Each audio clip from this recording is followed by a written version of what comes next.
Hi, everybody. Welcome back to Quarantine. We've been having a real hard time getting it together to make this video, but I'm Amy. I use she, her, hers pronouns. And I'm Mitch, and I use he, him, his pronouns. And there's no saying that we don't have fun together. Yeah. Today we're mostly giggling because we have been talking about all of the fall activities that we are really excited about. And like we both are teasing ourselves because it's very like stereotypical, traditional fall. Like I genuinely, people never believe me when I genuinely say that the thing that I love the most about fall is the smell of grapes. But like I love the grape smell, and like going down around the lakes and they're all turning and you can get them at the farm stand and then eat local grapes, and everything just has that smell to it. And Have then you also, ever driven through Lancaster County in October? No. It straight up smells like grapes. The best. See, I went to a Finger Lakes college, so that's where I think it really got cemented for me. I had to drive through Lancaster County to get to my college, so... My partner knows how weak I am for a farm stand, like a roadside farm stand. And like when they start putting the pumpkins out, like as you're walking up to my house, there are 8 pumpkins outside my front door that have all been procured at different farm stands. You would have loved going to my elementary school because, so I went to a small Catholic school, and we had this like row of shrubbery that grew between the backyard of the person who lived next to our school and like the field at our school. Mm-hmm. And for some reason there was like a bunch of Concord grapes grew every year. So you would just see all of the little kids from St. Mary's clustered around this bush eating their weight in grapes. I don't know. Oh, it's the best. I don't know why we were allowed to eat as many grapes as we wanted to, but those are some good neighbors. It is one of my fondest memories of sitting there at recess, picking grapes off and just like eating Concord grapes all through like September and October. Oh, that's awesome. Yeah. Yeah. So Mitch's favorite thing about fall is the smell of grapes. I'm super excited to go hiking and see all the changing leaves around the waterfalls. I don't know if this has always been a thing or if it's a this year and we're bored and we have the time thing, but I noticed yesterday that a lot of like weather people are doing projections of like the leaf turning cycle. Oh no, across that's the a state. thing. Is it really? There's always, they put out a map every single year that says like where the best places and best times to watch leaf changing. That's so amazing. I never knew that. I just always have guessed. No, now you've got a map. Yeah, so I was checking that out, and I think there's some drives, some like weekend drives coming up. These are things too that, you know, it's important to bring up and talk about because self-care is not just a platitude or something that we talk about just for fun. Like, and it does change and shift the different things that we need to do for ourselves. And so, you know, doing some of that traditional fall stuff while still practicing social distancing and being safe, I think is a really great way to make sure that you're still incorporating self-care right now. And it's really important to be like able to make future plans you're excited about. Because I know that for me personally, like there have been a couple of days where I'm like, all right, well, I'm rolling out of bed to my couch so I can work, and then work's done and I'm still in the pajamas I wore the night before because I didn't have to get changed. And it can be really hard to see past like your day-to-day routine, but it's really good to have exciting things to be able to look forward to. And so we wanted to talk a little bit about that today, and we also wanted to bring up the importance of September. So September is National Suicide Prevention and Awareness Month, and so we really wanted to talk with you today about different resources that are available and how we can provide help to the people in our lives who might be thinking about, harming themselves in some way.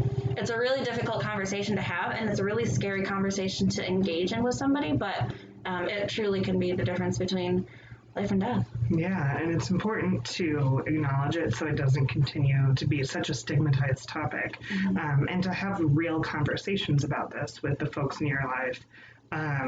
like Amy said, this is a really heavy topic. So the way that we wanted to talk about it is by sharing some of the amazing LGBTQ inclusive resources that there are for people who are struggling themselves, who have a family or a friend or a loved one who is also struggling with this topic. And so we're going to dive into some of those. Yeah. So the first that I took note of as my mask is sliding down my nose is the Trevor Project, which is actually our country's first and only 24/7 crisis intervention and suicide prevention service specifically for lesbian, gay, bisexual, transgender, queer, and questioning youth. They were founded in 1998. So they have a 24/7 call-based hotline that can be reached at 1-866-488-7386. They also have a 24/7 text-based hotline option as well, which you can reach by texting START, START, to 678-678.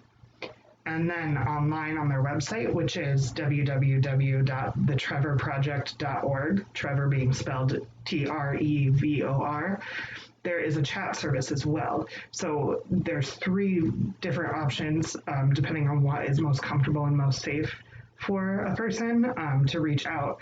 And they do a fantastic job of, one, research, which helps provide opportunities for more funding for programs like this to address suicide prevention, but also to connect people to resources localized to wherever they are. They've done a fantastic job of connecting people to our programming and the services that we offer. They also have a workshop available called the Lifeguard Workshop for service providers, people who work with youth, to learn a little bit more about how suicide prevention has different needs when it comes to the LGBTQ community. And then they also have a really good example of an inclusive model school policy for suicide prevention on their website as well, that I highly recommend taking a look at and comparing to any policies that your school has or may consider implementing. Yeah. And the Trevor Project is one of those, the hotlines that we plug into every single video we have. We always put it in the comment section. Mm-hmm. So definitely like a #1 recommended resource. It's fantastic. Yeah, and there's someone that you can trust to have those conversations. Absolutely. The next one we wanted to talk about was the American Foundation for Suicide Prevention. So they are the largest nonprofit that's dedicated to understanding and preventing suicide through research, through education, and through advocacy, but also reaching out to people who struggle with mental health disorders and those who have been impacted by suicide. So in order to contact them, you can find them at their hotline, which is 800-273-8255, or you can text the word TALK, TALK, to 741-741. Their crisis line also has a very specific, dedicated, trained staff to work with veterans who are facing the thought of suicide. And so they can be reached by hitting the number 1 when you call the hotline. It'll take you right to people who are specifically dedicated to working with veterans. I actually saw today on my way over here, I saw a truck that was in front of me, and the license plate was 22 a day. And I thought that was really awesome to see, especially in the month of September, because it was clearly a veteran who was driving in front of me. And the license plate, 22 a day, speaks to the fact that 22 veterans a day throughout the country die by suicide. And I think it's a really important discussion to have, because, we think about our veterans when they're out there fighting for us, but then we don't necessarily think so much about what's going on with them once they've come home and they're readjusting to society. And some of them have seen things that I couldn't even begin to imagine. And so it's really important to know that there are specific resources that are out there for veterans. And I loved the fact that there was that truck that was driving around raising awareness for suicide risk in the veteran community. That's awesome. Yeah. So For service providers, for schools, or for community organizations, a lot of you are probably connected with our local chapter of AFSP, which is AFSP Western New York. But if you haven't had a chance to attend an event, there is the Finger Lakes Out of Darkness drop-in event coming up on October 4th, and it could use more support. So it's not a traditional full-on walk like they have done in years past, but teams can still form, they fundraise, and they can walk in a socially distanced way. But it will still be providing an opportunity to drop in briefly so that connection with staff is still part of the experience. Make sure you wear masks, make sure you're socially distanced, respect the staff that have worked so hard to make anything happen this year. So you can learn more about this by going to AFSP's website, searching for your local chapter based on your zip code, and then selecting more information and then events. I did note when I was looking this up that they say that friendly leashed pups for prevention are welcome as members of your team, which they recognize, of course, that like that support from our animal companions is such a huge resiliency factor. So I thought that was really cool as well. So yeah, definitely check that out. Yeah. The next one that I want to talk about is the Trans Lifeline. So this is a trans-led organization that is a national organization that also works in Canada as well, that connects trans people to the community support they need to survive and to thrive. So they have a crisis hotline that's staffed by people who are there to offer confidential and respectful support. They also have a policy against non-consensual active rescue to keep trans folks safe. They do recognize that there's a disparity between the care that transgender versus cisgender folks can receive in crisis situations when emergency services are brought in. Not to say that that's true of all emergency services, but in a lot of places it is. So they have that policy to add an extra level of like safety and security so that trans people are still going to reach out for the support they need. And they are still mandated reporters. So if violence is a concern, child abuse is a concern, that does still get reported. So that's important to note there as well. Their policy is outlined in detail on their website. My favorite thing that the Trans Lifeline does is they also have a microgrants program. So that program provides trans and non-binary people with funding assistance to cover the costs of the legal fees that are associated with changing their names and gender markers on their identification paperwork. So they actually have a trained staff of, I think they're volunteer transgender navigators who have also gone through that process, that each person who is presented with a microgrant is also paired with someone to help them navigate the process, which is amazing. And they have to date dispersed over $500,000 in microgrants to help people with this process. So the next application cycle is actually about to open. It's opening on October 1st, and that is on their website, which is translifeline.org/microgrant. Applications and support are available in English and Spanish, and there is a very sincere commitment to racial justice and equity that the Trans Lifeline holds on to, and so they do provide the majority of grants to trans, Black, and Indigenous people of color to help overcome the additional systematic barriers that those populations face. So the hotline is reachable at 877-565-8860. It is volunteer staffed, so if you don't get through right away, call back. You will get someone, and they do want to talk to you. It's just that certain times of days, depending on the level of calls that have come in, it just takes a little bit of time, but trust me, they do want to speak with you. And additionally, I'm thrilled to report, I just found this out this morning, that they are working on a hotline for friends and families of trans and non-binary people who need support specifically when they're looking towards how they can support those persons. It's kind of like PFLAG to go Love that. with a trans focus. So they will be posting updates right until that service launches. And in the meantime, the Trans Lifeline will take those calls from friends and family members on their main hotline to meet those needs. But that is something that is coming up pretty soon. Oh, I love that. Isn't that awesome? Yeah, that's fantastic. They do need volunteers. So definitely translifeline.org. They're always accepting volunteers. And it's a great way you just have to dedicate 2 hours a week of time and they will train you for how to take those calls. So definitely if that's a way that you want to give back to the community, they need you. Yeah. So, and finally, last but not least, we have Finger Lakes CPEP, which is the Comprehensive Psychiatric Emergency Program.